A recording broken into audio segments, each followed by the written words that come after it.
Hi dears, welcome back to healthy recipes. എൻ്റെ പേര് ആശ. ഇന്ന് ഞാൻ ഷെയർ ചെയ്യുന്നത് നല്ല ജ്യൂസിയും സോഫ്റ്റുമായിട്ടുള്ള നെയ്വടയുടെ റെസിപ്പിയാണ്.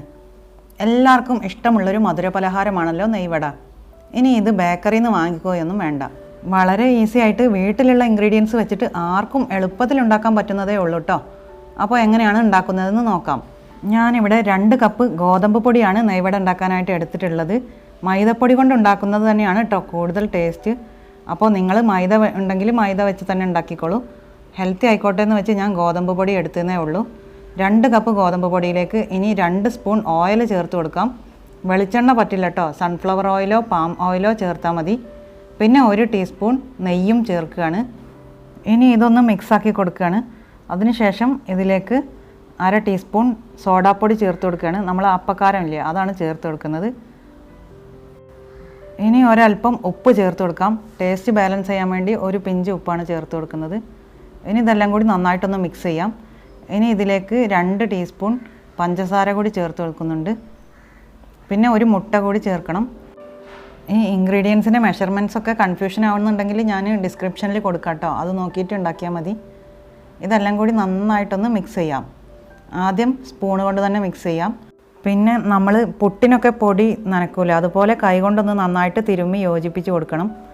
വളരെ എളുപ്പമാണിത് ഉണ്ടാക്കാൻ. ഇതുപോലെ വീട്ടിൽ എപ്പോഴുള്ള ഇൻഗ്രീഡിയൻസ് വെച്ച് എളുപ്പത്തിൽ ഉണ്ടാക്കാൻ പറ്റുന്ന റെസിപ്പീസാണ് ഞാൻ എപ്പോഴും പോസ്റ്റ് ചെയ്യാറുള്ളത്. നിങ്ങൾ സബ്സ്ക്രൈബ് ചെയ്യാതെയാണ് കാണുന്നതെങ്കിൽ ഒന്ന് സബ്സ്ക്രൈബ് ചെയ്ത് സപ്പോർട്ട് ചെയ്യണേ. ഇനി നമുക്ക് ഈ മാവിലേക്ക് 3/4 കപ്പ് തൈര് ഞാൻ എടുത്തിട്ടുണ്ട്, അത് ചേർത്ത് കൊടുക്കുകയാണേ. ഇത് ചേർത്ത് നമുക്ക് നന്നായിട്ട് കുഴച്ചെടുക്കണം. ചപ്പാത്തി മാവിനേക്കാളും കുറച്ചുകൂടി ലൂസായ പരുവത്തിലുള്ള ഒരു മാവാണ് നമുക്ക് വേണ്ടത്. ഈ തൈര് ഞാൻ നല്ല പുളിയുള്ള 3/4 കപ്പ് തൈരാണ് ചേർത്ത് കൊടുത്തത്. പക്ഷേ നമ്മുടെ നെയ്വടക്ക് ഒട്ടും പുളി ഉണ്ടാവില്ല കേട്ടോ. ഈ തൈരിൻ്റെ പുളിപ്പൊന്നും നമുക്ക് നെയ്വടയിൽ അനുഭവപ്പെടില്ല. നമ്മുടെ മാവ് നല്ല സോഫ്റ്റായിട്ട്, നെയ്വട നല്ല സോഫ്റ്റായി കിട്ടാൻ വേണ്ടിയിട്ടാണ് ഈ തൈര് ചേർക്കുന്നത്. 1 കോഴിമുട്ടയും 3/4 കപ്പ് തൈരുമാണല്ലോ ഇതിൽ നനവിന് വേണ്ടി നമ്മൾ ചേർത്ത് കൊടുത്തത്. അത് പോരാന്ന് തോന്നിയത് കൊണ്ട് ഞാൻ കുറച്ച് വെള്ളം കൂടി ചേർത്ത് കൊടുക്കുന്നുണ്ട്. നല്ല ലൂസായിട്ടുള്ളൊരു മാവ് വേണം, അതായത് ചപ്പാത്തി മാവിനേക്കാളും കുറച്ചുകൂടി ലൂസായിട്ടുള്ളൊരു മാവ്. അതിനനുസരിച്ച് നമുക്ക് വെള്ളം പാകത്തിന് ചേർത്ത് കൊടുത്ത് കുഴച്ചെടുക്കാം.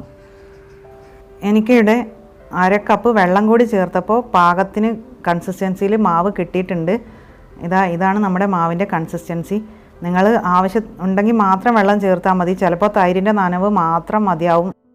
ഇപ്പോൾ മാവ് റെഡിയായി. ഇനി നമുക്കിത് 1/2 മണിക്കൂറെങ്കിലും റെസ്റ്റ് ചെയ്യാൻ വെക്കണം. അതിനുവേണ്ടി ഞാനിവിടെ അടച്ച് വെക്കുകയാണ്. ഇനി 1/2 മണിക്കൂർ കഴിഞ്ഞിട്ട് നോക്കാം. ഇപ്പോൾ 1/2 മണിക്കൂർ കഴിഞ്ഞു. നമ്മുടെ മാവ് ഒന്നുകൂടി സോഫ്റ്റായി വന്നിട്ടുണ്ട്. ഇനി ഇതിൽ നിന്ന് നമുക്ക് ചെറിയ ചെറിയ ബോൾസായിട്ട് എടുത്ത് നടുവിലൊരു ഹോൾ ഉണ്ടാക്കി കൊടുത്ത് നെയ്വടയുടെ ഷേപ്പാക്കി എടുക്കുകയാണ് വേണ്ടത്. ഞാനിവിടെ ഓരോ നെല്ലിക്ക വലുപ്പത്തിലുള്ള ബോൾസാണ് എടുക്കുന്നത്.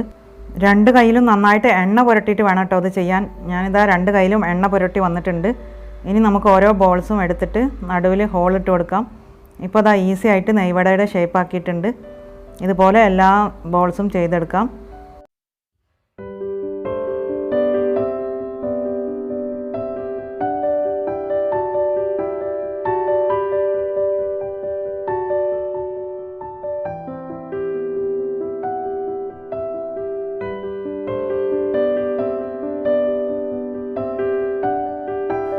ഇപ്പോൾ 2 കപ്പ് ഗോതമ്പ് പൊടി കൊണ്ട് 22 നെയ്വടകളാണ് ഞാൻ ഉണ്ടാക്കിയെടുത്തിട്ടുള്ളത്. ഇനി ഇത് ഫ്രൈ ചെയ്യുന്നതിന് മുമ്പ് നമുക്ക് ഒരു ഷുഗർ സിറപ്പ് തയ്യാറാക്കണം. അതിനു വേണ്ടി 1 കപ്പ് പഞ്ചസാര എടുത്തിട്ടുണ്ട്. പിന്നെ 3/4 കപ്പ് വെള്ളം. 1 കപ്പ് പഞ്ചസാരയിലേക്ക് 3/4 കപ്പ് വെള്ളമാണ് വേണ്ടത്. ഇനി നമുക്കിതൊന്ന് തിളപ്പിച്ചെടുക്കാം. ഈ വെള്ളം തിളച്ച് ഈ പഞ്ചസാര മെൽറ്റായതിന് ശേഷം 2-3 മിനിറ്റ് കൂടി തിളപ്പിക്കണം. അപ്പോൾ നമുക്ക് പാകത്തിന് കൺസിസ്റ്റൻസി ആയിട്ട് കിട്ടും. അതിന് ശേഷം വേണം നമ്മളിതിലേക്ക് ചെറുനാരങ്ങ നീര് ഒഴിക്കാൻ. ചെറുനാരങ്ങ നീര് എന്തിനാണ് ഒഴിക്കണമെന്ന് വെച്ചാൽ ഈ സിറപ്പ് പെട്ടെന്ന് തന്നെ നമ്മുടെ നെയ്വടയിൽ അബ്സോർബായി കിട്ടാൻ വേണ്ടിയിട്ടാണ്. ഞാനിതാ 1 സ്പൂൺ ചെറുനാരങ്ങ നീര് ഒഴിച്ചു കൊടുത്തു. പിന്നെ നല്ലൊരു ഫ്ലേവറിന് വേണ്ടിയിട്ട് 1 നുള്ള് ഏലക്കായപ്പൊടി ചേർത്ത് കൊടുക്കുന്നുണ്ട്. നിങ്ങൾക്ക് വേണമെങ്കിൽ ഏലക്കായ ചതച്ച് ചേർത്താലും മതി കേട്ടോ. ഇപ്പോൾ ഷുഗർ സിറപ്പ് റെഡിയായി. ഇനി നെയ്വട പൊരിച്ചു തുടങ്ങാം. ഞാനിവിടെ ചീനച്ചട്ടിയിൽ സൺഫ്ലവർ ഓയിലാണ് ഒഴിച്ചു കൊടുത്തിട്ടുള്ളത്. ഒരു മീഡിയം ഫ്ലെയിമിലാണ് വെച്ചിട്ടുള്ളത്. നല്ല ചൂടായ എണ്ണയിലേക്ക് ഇട്ട് കൊടുത്താൽ പെട്ടെന്ന് തന്നെ കളറ് മാറും. ഉള്ളിലൊന്നും വേവാനുള്ള സമയം കിട്ടുന്നതിന് മുമ്പ് തന്നെ വട ഡാർക്ക് ബ്രൗൺ ആയി പോയാൽ കാണാനൊരു ഭംഗി ഉണ്ടാവില്ല. അതുകൊണ്ട് നമുക്ക് മീഡിയം ഫ്ലെയിമിൽ ഇട്ട് തന്നെ പൊരിച്ചെടുക്കാം. ഇടയ്ക്ക് തിരിച്ചും മറിച്ചൊക്കെ ഇട്ട് കൊടുക്കണം. അങ്ങനെ ഗോൾഡൻ ബ്രൗൺ കളറാകുമ്പോൾ നമുക്കിത് കോരിയെടുക്കാൻ പറ്റും. ഇങ്ങനെ ഫ്രൈ ചെയ്യുന്ന സമയത്ത് വടയിൽ വിള്ളലുകളൊക്കെ വന്നെന്ന് വിചാരിച്ച് കുഴപ്പമില്ല കേട്ടോ, അതൊക്കെ നെയ്വടയിൽ ഉണ്ടാവുന്നത് തന്നെയാണ്. ഇപ്പോൾ ഇതാ ഫസ്റ്റ് ബാച്ച് ഗോൾഡൻ ബ്രൗൺ ആയി കിട്ടിയിട്ടുണ്ട്. നമുക്കിത് എണ്ണയിൽ നിന്ന് കോരി നേരെ ഷുഗർ സിറപ്പിലേക്ക് ഇട്ട് കൊടുക്കാം. ചൂടുള്ള ഷുഗർ സിറപ്പിലേക്കാണ് കേട്ടോ ഇട്ട് കൊടുക്കേണ്ടത്.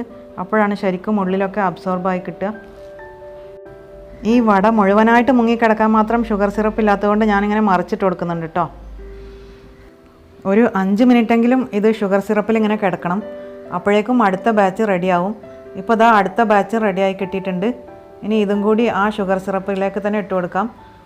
ഈ നെയ്വടകൾ 5 മിനിറ്റ് നേരമെങ്കിലും ഷുഗർ സിറപ്പിൽ കിടന്ന് ഷുഗർ സിറപ്പിനെ അബ്സോർബ് ചെയ്തോട്ടെ.